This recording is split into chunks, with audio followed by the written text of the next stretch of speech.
Welcome to Viveka food channel. இன்னைக்கு நம்ம Viveka food சேனல்ல பனீர் பெப்பர் ஃப்ரை எப்படி செய்யறதுங்கிறத பார்க்க போறோம். வாங்க பார்க்கலாம்.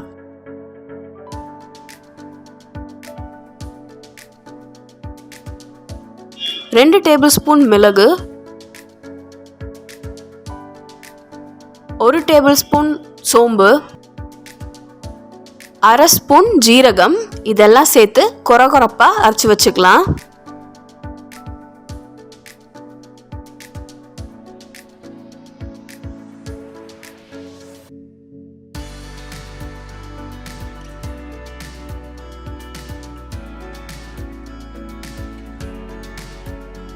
ஒரு கடாயில் எண்ணெய் சேர்த்துட்டு எண்ணெய் சூடானதும் வெங்காயத்தை சேர்த்து நம்ம நல்லா வதக்கிக்கலாம்.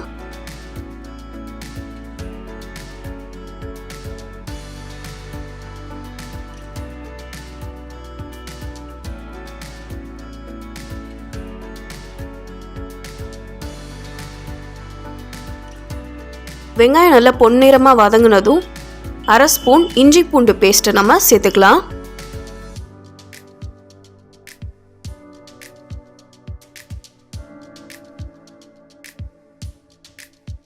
இஞ்சி பூண்டு பேஸ்ட்டு நல்ல பச்சை வாசனை போன உடனே மிளகு, சோம்பு, ஜீரகம் அந்த மசாலாவை நம்ம இப்போ சேர்த்துக்கலாம்.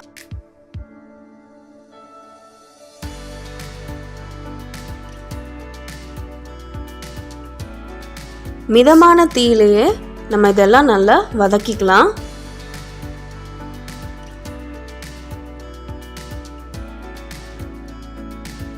தேவையான அளவு உப்பு, ஒரு 2 நிமிஷம் வதக்கிட்டு இப்போ நம்ம வெட்டி வச்சிருக்க பனீர் பீசஸை இது கூட ஆட் பண்ணிக்கலாம். தவா ரோஸ்ட் பண்ணி அதில் சேர்த்துக்கலாம். நான் டைரெக்டாகவே ஆட் பண்ணுறேன். நல்லா ரோஸ்ட் பண்ண போகிறேன். பார்த்தீங்கன்னா தெரியும், மசாலாலாம் நான் ஓரமாக ஒதுக்கிட்டு சென்டரில் பனீர் பீசஸை வச்சுருக்கேன். பனீர் லைட்டாக ப்ரௌன் ஆகிற வரைக்கும் நம்ம எல்லா சைடும் ஈவனாக குக் பண்ணிக்கலாம்.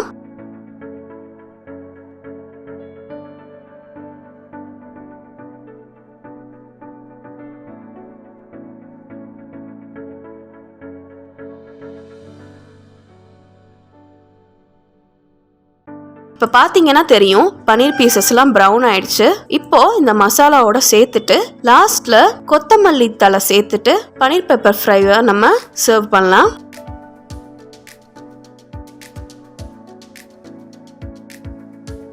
பனீர் பெப்பர் ஃப்ரை இப்போ ரெடி ஆயிடுச்சு. இது ஒரு சிம்பிள் அண்ட் ஈஸியான டிஷ். ட்ரை பண்ணி பார்த்துட்டு உங்க ஃபீட்பேக்கை எங்க கமெண்ட்ஸ்ல சொல்லுங்க.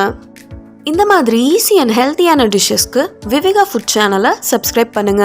And also follow as in Instagram, Facebook and Twitter as well. Thank you.